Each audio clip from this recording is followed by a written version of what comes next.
Bueno, estamos ya de regreso con Roger Cáceres Velázquez aquí en el Real Plaza de Juliaca.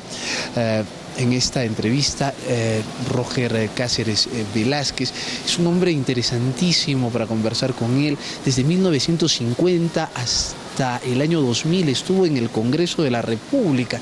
Ha sido congresista 40 años y es una locura leer las cosas. Él tuvo 19.416 intervenciones en el Congreso de la República, con pedidos, presentación de proyectos de leyes, sustentación de algunos proyectos. 19.416.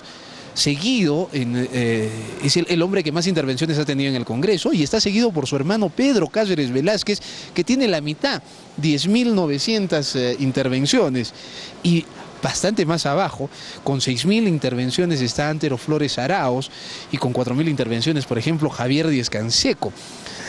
La relación de parlamentarios elegidos con más de 4 periodos y con más tiempo de ejercicio legislativo lo tengo en mis manos, y está encabezado por Roger Cáceres Velázquez, que realmente tiene pues todo un récord, y es seguido de Fermín Málaga Santolaya. Bueno, hablemos un poco de los orígenes de esa tradición familiar política. Cuando su familia entra a la política, ¿entra ideologizada o entra simplemente con el afán de servir a un pueblo que estaba en pleno desarrollo? Bueno, nosotros habíamos sido educados en el hogar de trabajo de nuestros padres, que eran muy trabajadores. Si tengo que recordar un hombre honesto, creo que ninguno he conocido más que mi padre, un hombre muy trabajador. Él era nieto del mariscal Cáceres. Mi abuelito, sobrino del mariscal Cáceres, murió acá el año 1914, muy anciano. Era coronel jubilado de las fuerzas militares. Y mi otro abuelo era arequipeño, el padre de los dos padres de mi mamá, que era juliaqueña. Mi padre era arequipeño y mis abuelos eran arequipeños, los maternos. Bueno, en ese hogar nos educaron en un colegio de padres franciscanos. No sé si fue a la larga un acierto, fue un error, porque nos enseñaron a amar a los pobres, a trabajar por la gente, a no pensar en nosotros, sino primero en los demás. Con una gran emoción social comenzó nuestro trabajo político, pensando en hacer la mayor obra social posible. Y lo hicimos no solo por Puno o por el altiplano, sino por todo el Perú, a lo largo de los años que estuvimos en el Congreso. Ustedes fundaron un partido que tiene orígenes familiares, ¿no? El Frente Nacional de Trabajadores y Campesinos, Frenatraca. ¿Cuál fue la historia del Frenatraca? ¿Por qué entraron al Frenatraca? ¿Qué experiencias políticas en otros partidos tuvo usted y su familia? Yo me inicié en la política como demócrata cristiano y fui presidente de la Juventud Democristiana del Perú y de América. Y estuve en varios congresos mundiales en Europa. Estuve con Frei, estuve con Caldera, expresidentes de Chile y de Venezuela. Estuvimos visitando toda Europa durante casi 15 días, el año 1958. Mi formación fue democristiana, pero en el año 1962 me aparté de la democracia cristiana cuando el señor Belaúnde, elegido presidente, habiéndose comprometido a crear una comisión especial para estudiar la reforma agraria de Puno, que yo la pensaba que se podía hacer sobre la base de la reforma agraria italiana, que era extraordinaria. Lamentablemente no cumplió con su palabra y yo renuncié a la Alianza Acción Popular Democracia Cristiana, y fue con motivo de ello que surgió el Frente de Trabajadores y Campesinos como expresión de un movimiento político regional con el cual hemos trabajado hasta el año 2000, en el que tuve que retirarme de la política. ¿A consecuencia de qué? De que el año 1992-93, a petición del señor Fujimori, presidí la Comisión de Derechos Humanos, integrada como una condición impuesta desde Europa, porque Fujimori se había apropiado del Poder Ejecutivo, Legislativo y Judicial, el Tribunal Constitucional y el Ministerio Público, y le habían dicho para darle $1.000 millones por los bancos particulares, cuyos capitales se han evaporado con la estatización bancaria que pretendió el señor Alan García, no habría una mínima garantía le pedimos que se constituya una comisión de derechos humanos presidida por un hombre probo que ustedes pueden encontrar. A mí me habló Fujimori y por amor al Perú yo acepté esa comisión con la condición de que diría la verdad, de que jamás diría una mentira, que podría bajar el tono de mi voz. Cuando se presentaron los atropellos de la Cantuta, de Barrios Altos y muchos otros, en esa comisión yo trabajé noche y día y dije la verdad. Y eso parece que alentó pues una venganza de la peor especie contra mi persona y contra mi familia. Venganza que nos ha llevado a 17 años hasta el presente de sufrimientos que llevaron a la quiebra a mi hermano Óscar, que tenía la cuarta empresa constructora del Perú y al cual le obligaron a vender 70 propiedades que él tenía. Y a nosotros, los hermanos Cáceres, a deshacernos de la fortuna que habíamos heredado de nuestros padres para poder cumplir con obligaciones. En mi caso particular, habiendo ganado a mi hermano Óscar el año 97 una obra muy importante en el Cusco, me pidieron que, como ya no teníamos ningún otro bien que dar de garantía, aceptar a firmar como avalista un pagaré de garantía de mucha significación económica. Y yo acepté, pero lamentablemente caímos en una trampa que sería muy largo contarla, nos ha llevado a numerosos juicios. Tengo la satisfacción de decir que gracias a mis hijos mayores, que son abogados excepcionales, hemos ganado en la Corte Suprema 4 y 5 veces, hemos ganado rotundamente a todos los abogados de los bancos y de las empresas que nos asediaron por pagos injustos. Pero eso recién acaba de terminar. En el mes de febrero salió la última sentencia y nos hemos visto muy disminuidos económicamente, incluso en el propio Congreso. Yo debería, como parlamentario decano, tenía que haber recibido una buena pensión. Sin embargo, acá tengo el documento que acredita que desde el 4 de enero del año 2010 se nos pasó a pagar la suma líquida de 4.500 soles al mes. Imagínense, a los 80 años, con 4.500 soles al mes, después de haber asumido tantos compromisos, trabajos y responsabilidades.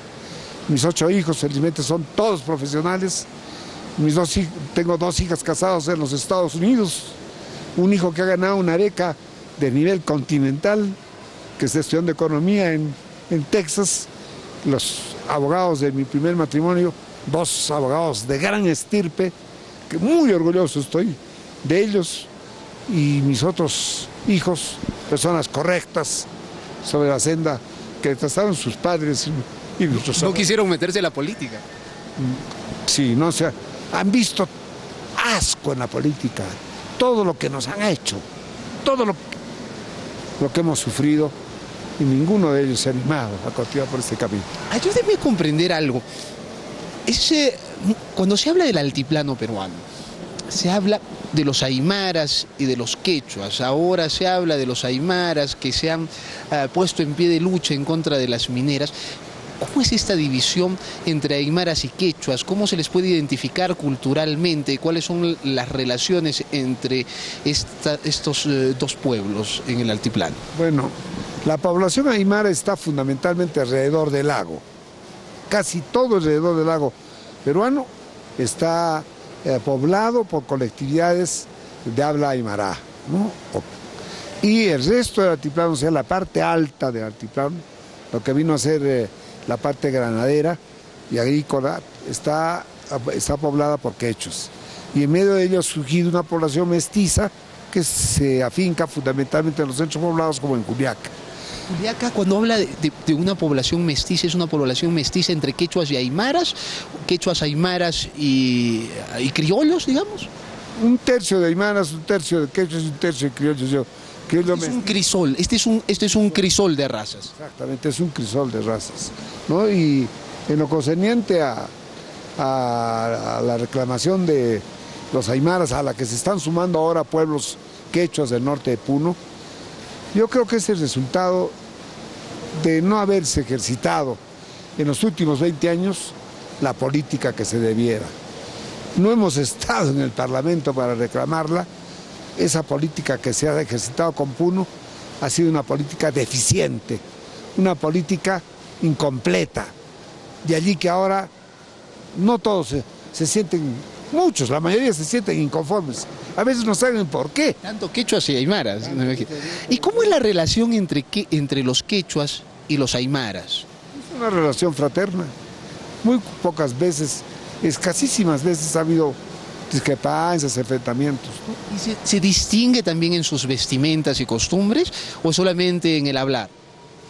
Bueno, también un tanto en las vestiduras, también. ¿Qué ha hecho que Puno sea una ciudad muy cultural, digamos, una ciudad muy remontada hacia el pasado y a sus ancestros precolombinos, y que ha hecho que Juliaca se haga mucho más dinámica, mucho más comercial? Yo creo que la razón de eso está en el hecho de que en Puno se ha afianzado un sector social dependiente del presupuesto. Hay muchos servidores del Estado, de las dependencias centrales del Estado. Y en Juliaca, más bien de la empresa particular, ¿no? O sea, de los negocios del común denominador de la población. Aquí la gente nace como empresario, hace su propio negocio, ¿verdad? Sí, sí, acá hace, o lo hereda o lo hace. ¿Cuál es? Puno, incluido Juliaca, tiene mayor relación comercial en estos momentos con Bolivia o con el resto del Perú. ¿Con quién se siente más próximo Puno? Yo creo que antes había más relación con Bolivia, ahora ha disminuido, ahora la relación con el resto del Perú es muy grande. Con Bolivia hay también relación, pero no, porcentualmente yo creo que es inferior a la que había antes. Una relación importante se gestó entre Arequipa y Puno. Bueno, estamos en Puno, diremos entre Puno y Arequipa. Las lanas, donde cosas que también trabajó su padre, me parece, durante un buen tiempo, se sacaban de aquí, se llevaban hasta Arequipa para lo que es ahora Michel, para lo que es ahora el grupo Inca. Inclusive actualmente los centros de mejoramiento genético de la alpaca, por ejemplo, se encuentran en Puno. ¿Cómo ha ido evolucionando la relación entre Puno y Arequipa? Yo creo que ha evolucionado positivamente. La colonia provinciana más grande en Arequipa es la puneña, enorme, ¿no? Yo creo que sobre el 1.200.000 habitantes que tiene Arequipa, la colonia puneña debe estar cerca de 200.000 habitantes. ¿Qué llevó a esa migración masiva hacia Arequipa? Los centros de trabajo que había en Arequipa. Arequipa tenía mucha agricultura que requería mucha mano de obra. Entonces la gente se iba a buscar trabajo por allí, ¿no? Como han habido nuevas irrigaciones, en Majes y en otros sitios, eso ha aumentado también la migración. Y en este caso también ha habido más migración cusqueña. Permítame ahora pasar a otros aspectos de su vida. Yo me imagino, no vayamos al sentido más serio y más estricto de su larga carrera parlamentaria, sino cuéntenos aquellas anécdotas más importantes. Usted ha trabajado en muchísimos gobiernos, fiscalizándolos, proponiendo leyes, enfrentándose a ellos, apoyándolos, me imagino, en otros aspectos. ¿Cuál es la anécdota más bonita que recuerda de su vida como parlamentario? En este momento, ¿cuál podría recordarle? Pero le recordaré más bien, en vez de anécdota, algunas incidencias. El año 1963 tuve que viajar en el mes de enero con urgencia a Lima. Ya se habían ido los aviones, tenía que irme por tierra. Conseguí un pasaje en la empresa San Cristóbal. Nos embarcamos de aquí en Lagunillas, cerca a 60 kilómetros de Juliaca. Se volcó el ómnibus. Hubieron 32 muertos y 13 personas heridas. Dentro de ellas estaba quien habla. Quedé con este brazo derecho prácticamente destrozado y tuve que ir 2 veces a Estados Unidos a que me operaran, lo cual me costó el Congreso porque era lo menos que podía hacer, dado que por obligación de concurrir a una sesión había ocurrido todo eso. En otra oportunidad viajando también al día siguiente de Juliaca, el día siguiente de la fiesta de Juliaca, tomé el avión Aeroperú y saliendo del aeropuerto, el avión se cayó, hubieron 17 muertos, los que iban en la parte de atrás. Fue una segunda oportunidad que me libré de la muerte. ¿Usted se ha salvado de morir en un bus y se ha salvado de morir en un avión? Sí, y en total 9 veces me he salvado de la muerte. Hay otras ocasiones también parecidas. Cuénteme cómo fue eso del avión, o sea, ¿cómo es que sobrevivió a una caída de avión? Pues que el avión se elevó y se paró su motor.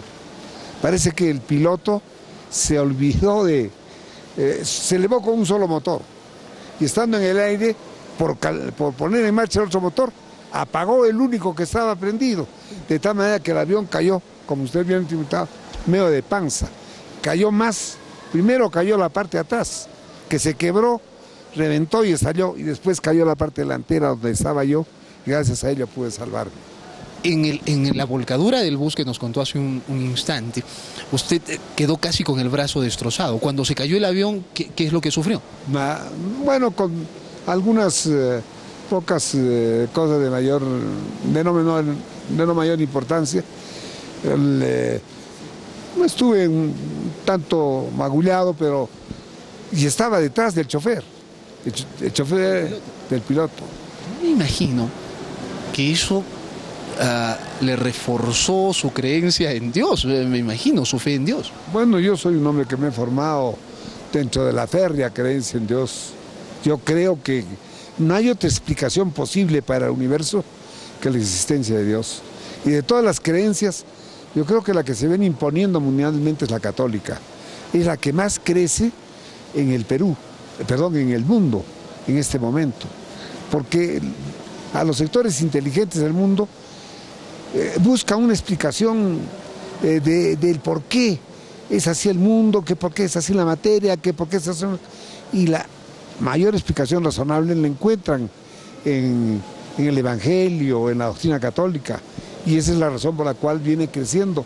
Además de que el Evangelio y la doctrina utilizan todos los medios para llegar a los sectores más lejanos. O sea que me dio una curiosidad, se volcó en un ómnibus, se cayó en un avión, no me diga que se hundió también en un barco. ¿Cuáles fueron las otras 7 veces en las que salvó la vida? Bueno, sería muy largo recordarlas, pero le haré recuerdo de una que es importante. El año 1995-96 recibo una invitación de los alcaldes de la parte norte de Puno, que son de Ceje Selva, para una reunión que iban a tener en un pueblo muy alejado. Yo vine para concurrir a esa reunión y tomé la carretera que subía paralela a la frontera con Bolivia. Al llegar a un lugar llamado Cojata, donde hay un buen puesto de policía, me pidió el jefe de esa comandancia que esperara una llamada que iban a hacer de Lima, y efectivamente una persona por teléfono llamó y me dijo: doctor Cáceres, le suplico no ir a esa reunión y retornar a Lima. Ya le diré aquí en Lima, las razones, pero no haga usted ese viaje, por favor. Era una persona que tenía especiales vinculaciones y creía en ella. Regresé. Pasaron unos días y salió en los periódicos. Pueblo tal fue asaltado con una senderista que quitaron la vida a 2 de los alcaldes concurrentes y 2 de otras personas. ¿Usted hubiera muerto en ese atentado? Por supuesto. Ahí hubiera terminado mis días. Roger, yo le agradezco muchísimo la amabilidad que ha tenido de viajar desde Lima hasta Juliaca para concederme esta entrevista en su tierra, una tierra que se puede apreciar, ama con todo su ser. Bueno, yo le agradezco, pero quiero hacer una aclaración. En justicia no he venido por ustedes, han coincidido las circunstancias. Yo he venido por asuntos de carácter particular y lo hago cada 2 o 3 meses. Y he venido también por algunos asuntos de importancia muy trascendente para el altiplano. Sensiblemente acá no ha salido esta vez ningún diputado juliaqueño, ningún congresista juliaqueño. Y eso es como una sensación de soledad para mí. Y yo me he impuesto a mí mismo No es necesario que yo sea parlamentario para culminar unas hermosas iniciativas que me reservo por el momento y que con la bendición de Dios espero que en un futuro muy cercano serán realidad. Le agradezco mucho y le deseo muchísima suerte en ese afán parlamentario, aunque sin ser parlamentario. Muchas gracias, ha sido muy amable. Hemos estado con Roger Cáceres Velázquez, un hombre, tal vez uno de los hombres más queridos de este pueblo, de esta ciudad de Juliaca. Nosotros nos vamos a una pausa y volvemos con lo último de Suelto en Plaza.